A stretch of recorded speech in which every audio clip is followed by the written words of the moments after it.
Good morning children. Today I will show you how to do a simple project on place value. See children, this is a number 126.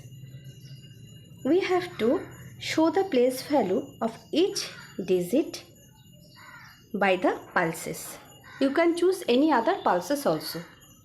Now start from the right side. The first place belongs to ones. The digit is 6.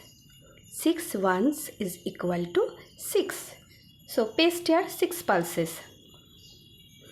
The second place or second house belongs to tens.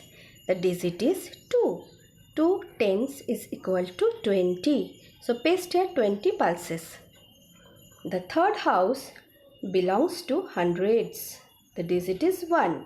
100. So paste here 100 pulses. Practice well children.